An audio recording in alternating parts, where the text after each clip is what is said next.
ziar Sénégal ziar Afrique ziar monde entier ñu ngi leen nuyu yéen ñëpp di leen ñëw rek def benn taxaw seetlu par rapport à la situation pandémie bi fi am bon comme ñun ñëpp ci lañ bokk il faut que ku nekk rek sa xalaat nga indi ko ci quoi ndax xam nañ ni instant bi les temps sont difficiles jamono ji métti na par rapport ak situation bi donc il faut que ñu ñëpp ñu taxaw quoi ñu taxaw ci affaire bi parce que ça devient très sérieux oui ça devient très sérieux te li ci ëpp solo mooy instant bi avant tout mooy comme pandémie bi dafa nekk loo xam ni dafa naqaree gérer bi mooy ni muy contaminé gaaw na te ñun Sénégal suñu façon de vivre nekk na loo xam ni c'est mal organisé mën nañ ko wax noonu mais ñu def suñu kéemtalaay kàttan rek di xam ni bon ñun la war quoi ñun ñoo war a taxaw am beneen taxawaay mais nag tey li may ñëw rek ci par rapport ak benn cas parce que tey dama am benn rubrique bu ma tuddee kor corona boo ko déggee ça veut dire kor moom boo ko déggee rek mooy ci bëre kor boo koree rek da ngay dóor mu wàcc mooy kor corona bon par rapport à ça dama bëggoon rek avant tout ñu gérer ñu def li ñu digal ça veut dire les gestes barrières ñu fexe li nga xam ne moom la ñu boroom xam-xam yi digal muy raxasu di utiliser gel di def masque man si chez moi dama nekk ci peut-être foo xam ne man rek fa nekk moo tax mais mon masque est là ak sama gel sama masque mi ngi nii sama gel mi ngi nële moo tax mais l'essentiel est que bon ñun tey ci situation bi fi mu toll dañu war a xam ni benn li ma gën a intéressé mooy ci côté couvre-feu bi ñi ngi nekk ci semi confinement bi dafa nekk loo xam ni pour man dañ ci war a profité wu ci pour nekk ay nit ñoo xam ni dañ ci bu ñu confiné wu rek mel ni nu ñu tëj même en prison même bu ñu la tëjee prison tey même bu ñu la tëjee prison ci biir prison bi tu peux faire quelque chose oui tu peux faire quelque chose donc fi may débuter rek mooy faut pas que ñu tëj bi ñu tëj ñu utiliser ko comme des nit ñoo xam ne peut-être amuñu xalaat pour man c'est le moment ou jamais parce que tey ku ci nekk ci ñun rek am na benn mbir boo xam ni bëggoon koo def ça fait trop longtemps mais temps bi jot bi mayu la ko woon parce que liggéey bi parce que boo leen xoolee actuellement suñu dem ak dikk wàññeeku na temps bi noonu def ci mbedd bi wàññeeku na lu bari suñu liggéey wàññeeku na donc ce qu'il faut faire pour man mooy ñu fexe 20 heures bi ñu imposé pour ñu tëju ko suñu kër yi mooy ci côté bi nga xam ne mooy jëriñ bi ñu ci war a jëlee parce que loo gis ci àdduna rek am na inconvénient am ay avantages bien vrai que c'est une maladie c'est une pandémie métti na mais aussi dañu war a xam ni loo xam ne la suñu borom moo fi wàccee parce que bu ñu gisee vu la situation ak ni mu demee war nañ xam ni lii suñu borom moo ko fi wàccee mun nañ ko gérer parce que tamit il faut ñu gëm d'abord il faut qu'on croit en Dieu d'abord mais aussi qu'on croit en nous ñu xam ñun ñooy ñan ñu gëm affaire bi surtout war nañ ko gëm ni lii dafa am parce que gis naa temps yi ay gens nit yoo xam ni ba léegi gëmuñu ni affaire bi dafa am mais man je me dis est-ce que nii ñuy xalaat parce que état amul benn intérêt pour tëj fay ay magasin ay école ay hôpitaux pour tëj ko pour ban intérêt tëj ko rek parce que lan dañu am ay politique loolu politique bu bon la kon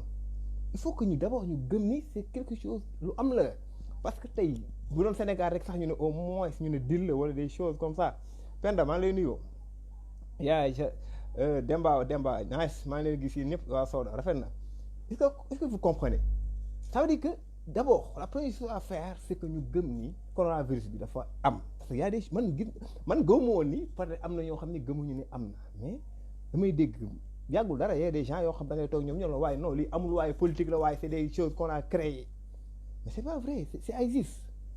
nit ñi ñi ngi dee kon kay ça existe parce que bu amul woon du am dee nit ñi ñi ngi dee kon ça existe donc il faut que ñu d'abord ñu xam ni lii ça existe c'est quelque chose qui existe d'abord ñu gëm koo pare mais aussi ñu am ci beneen taxawaay parce que tamit lu ñuy def te am taxawaay bu am bu nice bu xool gens jéem a fexe nu ñuy changer peut-être comportement yi duñ ci génn te affaire bi mi ngi commencé gën a grave fii ci Sénégal Sénégal dañu mën a minimiser affaire dañu mën a sous-estimer mbir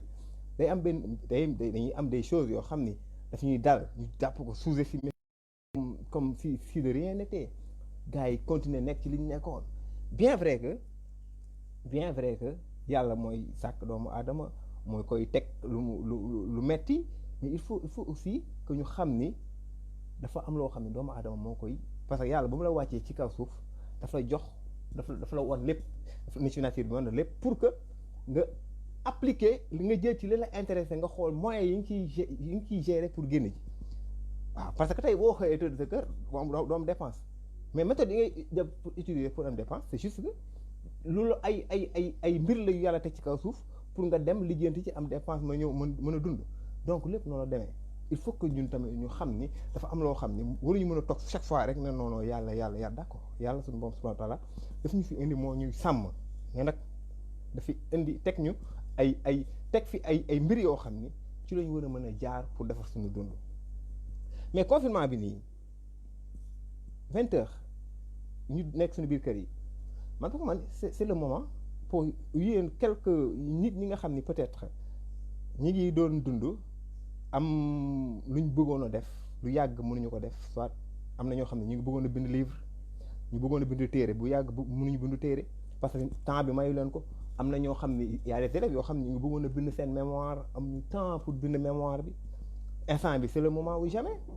am na ñoo xam ni tey ñu ngi bëggoon a jàng lire alxuraan wala sax français quelque chose comme ça mënuñu ko woon def parce que yitte yi moo leen jàppoon mais moment de confinement bi c'est le moment de le faire pour man parce que bu nu profité wul ci occasion bi pour ci tëj bi ñu tëj ñu def ci dara pour après bu affaire yi jeexee li nga xam ne manqué woon nañ ko dans la vie peut-être ñu rattrapé wu ci moment de confinement bi ça sera du temps perdu waxtu la yoo xam ne dañ koy ñàkk parce que mënuñu nekk ci kër yi di nelaw rek c'est pas possible donc pour man ci côté boobu c'est une chose parce que tey am na ñoo xam ni boo xoolee ku mel ni Serigne Touba am na ay xasida yoo xam ne mi ngi ko bind ci jamono yoo xam ne mi ngi ci bateau bi ci jamono yoo xam ne mi ngi prison tey récemment on a vu quelqu'un comme Taïb Socé mu ngi ñu wax ni ne moom ba mu nekkee prison dem na di jàngal ay nit foofu ci prison bi ba ñu xam dara kon moment yooyu mu nekk prison ça veut dire que jëriñ na ko nous aussi ñun moment yi nga xam ni dañ ko dund dañuy nekk ci kër yi ci confinement bi pour man la première chose à faire c'est de ñu nekk ay nit yoo xam ni dañ koy utiliser li ñu bëggoon def te mënuñu ko def ñu def ko xam nga li nga xam ni tey ça fait longtemps mu nekk suñu xel wala ñu bëggoon a bind y a des chances c'est le moment de ñu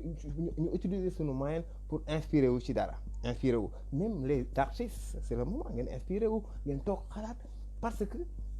day jeex parce que y a des gens qui disent que est-ce que c'est pas la fin du monde et moi je dis non fin du monde yàlla bu bëggoon si c'était la fin du monde est-ce que dina jaral suñu borom mu koy jaaree ci ay coronavirus non pour man personnellement sama xalaat bu gàtt si c'est la fin du monde yàlla day ñëw jël suufam jëlab ko comme ay xale yu foo ci benn basang mu yëkkati leen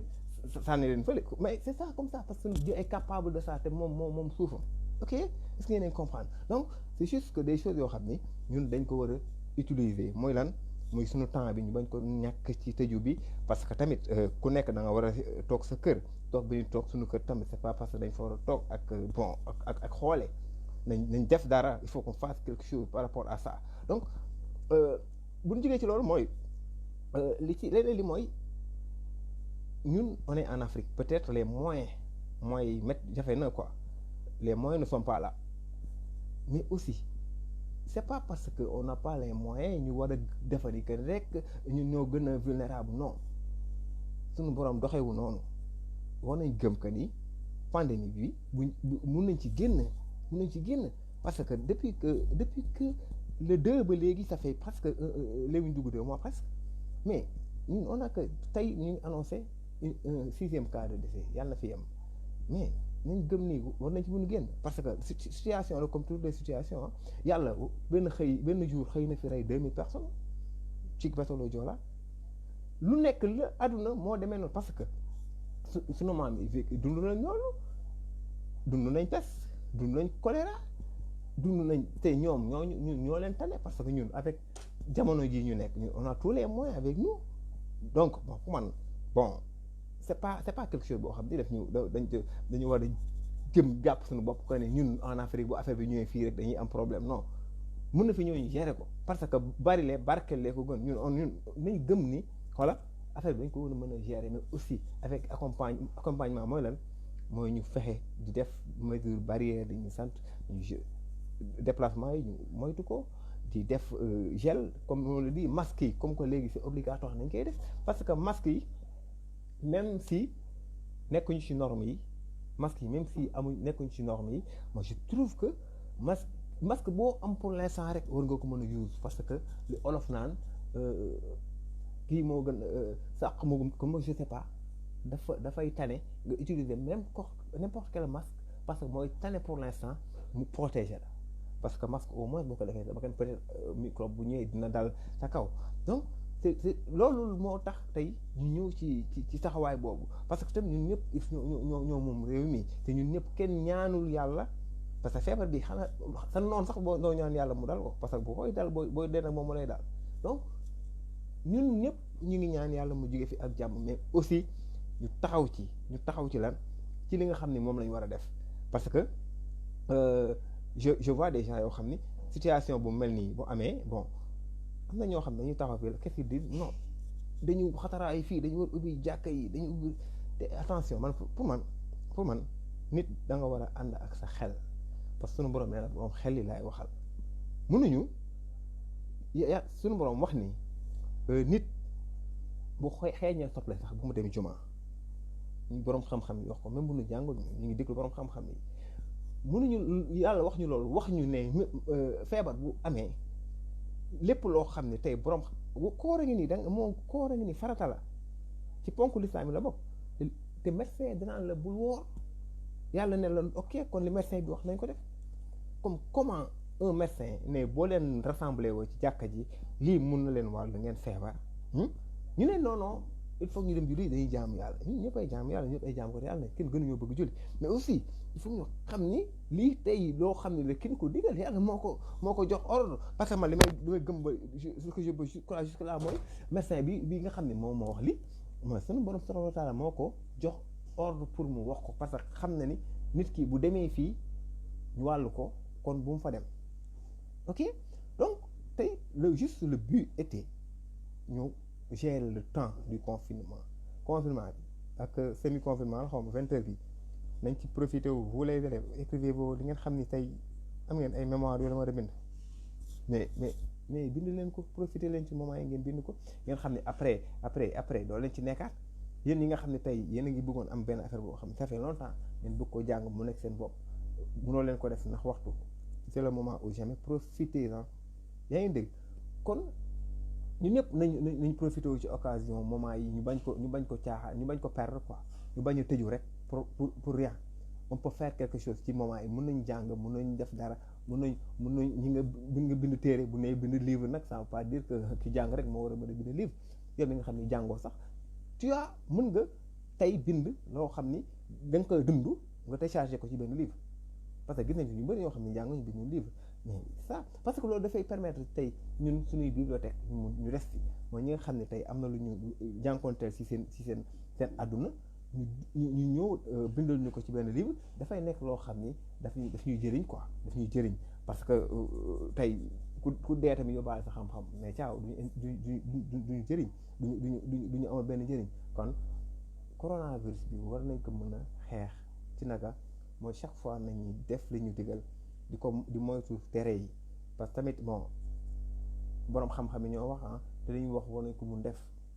moytu tere yi dañuy diggal ñu koy def di étudier l'échelle moytu distance yi moytu xew yi moytu dem ak dikk bi ak jegante bi yooyu yëpp c'est des choses yoo xam ni dañ ñu ko sant dañ ko war a def donc c'est ça loolu mooy mbégte bi en tout cas tey l'essentiel li ma gënoon na tax a jóg mooy ñu use temps bi ñu fexe profité ci temps bi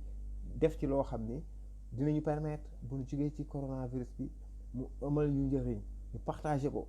est-ce que vous comprenez mu nekk loo xam ne tey ñun ñi nga xam ni xam ngeen lu may wax parce que ku ci nekk ci ñun ñi am na lu nekk loo xam ni problème de temps moo ñu ko tere woon def te am nañ tuuti temps boo xam ni mun nañ toog d'ailleurs que léegi am nañ internet entre nos mains am nañ internet li gën a grave mooy tëju boo xam ni bon doo am mais tey on a notre téléphone on a l'internet tey recherche boo bëgg a def mën nga toog fii nga def ko te yooyu daf ñuy permettre ñu ëpp suñu xam-xam gën a avancer ku nekk gëmmal ni rek mun nga amal réew mi njariñ c'est ça ku nekk boo toogee gëmal ni man mun naa amal sama réew njariñ teewee ci naka mais aussi ci lan jéem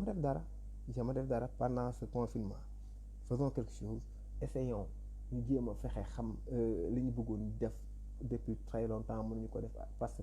si on n'avait pas de temps on peut le faire maintenant mën nañu ko def ci période confinement bi ñu bëggoon a jàng alxuraan mënuñu ko jàng jotuñu ko jàng ñu bëggoon a faire iji ñu bëggoon a jàng lire ñi nga xam ne dañu am ay mémoire bëggoon a bind téere ñi nga xam ne tey amoon nañ ay lu ñu waroon organiser seen kër mënuñu ko def sur le moment parce que tey suñu borom li tax mu def lii moom moo ko xam te aussi beneen chose yàlla bu wàccee lii ci kaw suuf c'est aussi de nous faire comprendre que il existe c'est son existence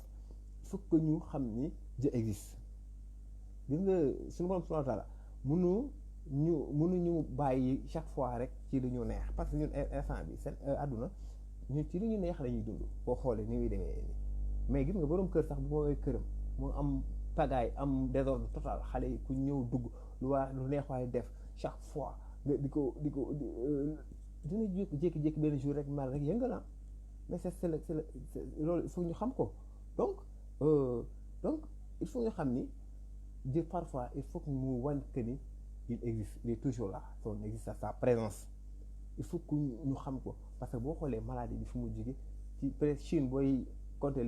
la puissance mondiale du gën 3 premiers kon Chine réew bu mag la fa la jóge def fa ravage jaax États-Unis gis ngeen dafa def France Italie def ravage ci pays yi nga xam ne fa la mën nañu médecine bokk na ci pays yi fa ëpp doole fa la jaar wane ni mënoo leen ma téye kon il faut comprendre que affaire bi loxo suñu borom mi ngi ci yàlla la lii c'est affaire boo xam ne c'est juste Dieu qui nous montre qu'il est toujours là parce que ba la xoolee il y a quelques moments derrière ci période kii bi taw bi nawet bi am na benn guddi boo xam ne on a eu des grondements de tonnerre dënnu yi def nañ fi noo jour boobu defoon naa ci la àdduna di tukki ndax tiit mais c'est juste li may wax que c'est la volonté yàlla moo ñu woon présence am il faut que tam ñu xam la moom mu ngi fi aussi tamit ñu parce que quand dañuy julli ji dañuy ubbi jàkka yi je crois que mu xam nga jàng comme xam yàlla dafa ute ba tey suñu borom am na loo xam ne dafa naa ne mi ngi xew ci kër yi moo ko gën a julli mbooloo parce que tey y a des gens yoo xam ne mën bu jiyee ànd ak seen borom seen kër toog julli ak seen njaboot jiite leen gée ça fait des années yàgg na amul mais retrouvailles yi am actuellement dans les familles mais attention qui vous dit que gënalul yàlla julli mbooloo mais c'est kan moo leen wax ni tey retrouvailles yi am ci biir kër yi borom kër yi di toog ak seen njaboot yi di leen jiite gée wala timis kan moo ni loolu gënalul yàlla julli mbooloo ba tax ñu ne di xataraay ñu jàkka yi et pourtant ñi koy wax ñëpp xam nañ ni ñoom ci boppam ñoo la gën a xam ni yàlla bakkoon doomu aadama la gën a farataal ka leneen parce que yàlla bu nit taxawee moom ma ko wax wala xam ne karam naa bani aadama yàlla ci li ma cëral li ma sàkkee doomu aadama laa ci gën a cëral léegi cëral boobu day tax lu taxaw moom dund doomu aadama bi moo koy gën a ñor ka leneen parce que tey suñu borom nee na la li ma la ne bu ko lekk sax te daganu la bu demee ba dee taxaw dama lay daganal nga lekk ko pour nga bañ a dee kon xam ça veut dire que suñu borom fa teg doomu aadama mais pourquoi on peut pas comprendre ça chaque fois ñu ñëw non non nañ ubbi jàkka yi nit ñi ñoo gën a bëgg julli te pourtant borom xam-xam bi nee na julli mbooloo du farata mais nañ delloo suñu xel yi ñu nekk ay nit xam nga parce que après tout ñun ñëpp ay nit lañ quoi duñu ay mala nañ bañ nañ delloo suñu xel ñu xam ni lii c'est à nous ñun ñoo ko wax a gérer à notre manière ñun ñoo war a xam ni pandémie bi dañ ko war a xeex ak moom mu jóge fii ok donc en grosso modo pour aujourd'hui c'est loolu la woon ñu objectif bi li ci gënoon am importance pour man mooy ñu fexe ba temps bi nga xam ni instant bi ñu ngi koy wàññi nañ ko suñu heure de travail yi ñu rattrapé wu ci quelque chose boo xam ni on voulait le faire depuis longtemps et on n'a pas eu le temps wala suñu liggéey may ñu ko woon dañ ci profité wu ñu def ko ci moment yi aussi ñu respecté li ñu digal dañ ko respecté dañuy c'est quelque chose qui existe coronavirus bi non seulement wàllaate bi dañ nee nañ am porteur sain yi am na ñoo xam ni dañ koy am mais du ñu am benn signe non seulement du ñu am benn signe mais dégg naa ñoom duñ sax feebar et pourtant mën nañu ko wàll c'est pourquoi ñuy wax ni dañu moytu dendandoo yi ak joxante loxo yi ak dem ak dikk bi c'est pour ça parce que ki nga xam ni moom mi ngi maladie bi sans que mu am benn signe ba pare moom sax mun na bañ a feebar virus bi mun na moom te du feebar nga den ak moom wàllu la ko donc kan moom mun xam ku ko am ak ku ko amul genre dafa nekk loo xam ne daal ñun xëy na nag peut-être ñun Sénégal comme li gars yi di gis Europe ñun comme que gisaguñ ko dañuy on continue à être têtu parce que Europe gars yi neen dañuy jékki-jékki gis nit ñi di daanu di dee comme des mouches mais dañuy bëgg ñu àgg foofu ñu gëm feebar mais c'est une réalité am na nañ ko xeex nañ xeex ak moom te et puis lan mooy am après pandémie bi ñun yàlla mu jógee fi c'est le moment ou jamais que ça soit le déclic au Sénégal mu nekk loo xam ne bu ñu ci jógee dañuy am beneen taxawaay quoi ñun Sénégal yi dañuy am beneen taxawaay beneen façon bu ñu dundee ci kaw suuf parce que am na lu bëri loo xam ne ci biir pandémie bi c'est ay mbir la yoo xam ni suñu borom subhanahu wa taala daf ñuy wan nan la doomu aadama war a dundee parce que ñun on vit mal ñun ñëpp suñuy comportement dans les rues dans les maisons partout on vit mal ñuy dundee même ak ci suuf si ni ñuy dundee ci kaw suuf si c'est pas normal ñuy dundee ci kaw suuf si donc pandémie bi mi ngi ñuy yar et parfois quand je dis que li ma ko waxee woon sama page temps yéen rek la question que je pose est-ce que le coronavirus n'est pas là pour réorganiser le monde est-ce que ñëwul pour jubbantiwaat àdduna bi c'est possible kon faut pas qu'on passe à ñuy naan ay fin du monde non moi j'y crois pas parce que yàlla dépassé na fu muy ñëwee di jaati ay feebar pour tukkal àddunaam bi comme ni ma ko waxee rek bis bu ko bëggee na tukkal tey day mel ni ay xale yu foo ci basang bu ko yëkkatee rek ñu bay wàcc kon ñu dellu si te xam ne peut-être c'est pas la fin du monde mais aussi c'est juste benn affaire boo xam ne rek dañu war a xeex ak moom mu jóge fii kon bon c'était ça fait partie dinaa def ay émission après par ci gox yi pour ñu xam parce que tey y a des choses qui se passent yoo xam ne c'est pas normal par rapport ak dund gi maire yi li nga xam ne tey ñoo ngi koy joxe ci ceeb yeeg di leen des choses yoo xam ne peut-être am na c'est mal organisé yooyu yëpp maire yi ñu xool comment ça se passe li tax mu demee nii est-ce que nii la war a demee c'est des choses yoo xam ne war na ci ñëw bëgg naa def interview ci corona ñu xam pour gérer pandémie bi kon nañ ñaan yàlla mu musal ñu ci feebar bi mu musal suñuy njaboot parce que métti na parce que coronavirus bon virus dafa doy waar dafa gaaw na sew na ni muy duggee nit c'est très rapide bon te ni muy bu duggee en 14 jours dafa gaaw 14 jours bu nekkee sa biir yaram liggéey li muy liggéey mun c'est grave quoi te ñu nañ ñaan yàlla mu jëlee ko fii ñaan ba pare ñu topp ci li nga xam ni mooy digle yi ak tere yi ñu fexe avancer dans peut-être balaa ñuy dugg ci koor gi ba ciy génn ñu mu nekk loo xam ne dañ koy quoi ok donc c'était ça pour aujourd'hui par rapport di wax ni Sénégal yi répète que ni c'est une chose boo xam ni dafa am arrêté di dire que ni non ma ngay dëgg da ngay toog gis benn nit mu ne la non feebar bi dañ ko créé politique de non créé dafa am dafa am day rey ça tue il faut que ñu éviter ma je crois pas que daal boobu ko sama xel fu mu yem yaakaaruma ni am na leen feebar bi am na li ñu créé ni am na benn état feebar boo xam ne dafay baisser sa croissance ah yow revenu bi nga daan am ci peuple bi mënatoo ko am ba yow yaa mujj jël pour dem jox peuple bi moo koy créé kan mooy créé loo xam ne daf lay delloo ginnaaw ma je crois mënul nekk il faut que ñu delloo suñu xel yi c'est pas possible kon je reviendrai avec d'autres directs dans la semaine dinaa ñëwaat def ak yeneen waxtaan ak yeneen interview ak d'autres personnes c'était Cissé Dia si sama page Facebook merci ngeen fi jaar Abdou Sila merci Boussou Sila Guèye ok jaar Aya Cuna gis naa ko Sira Anne yi ñëpp kontaan na jànk di xaalof si merci yaay Fallou Ndiaye Zikrullah Keita Aïda Mohamed nice gis naa leen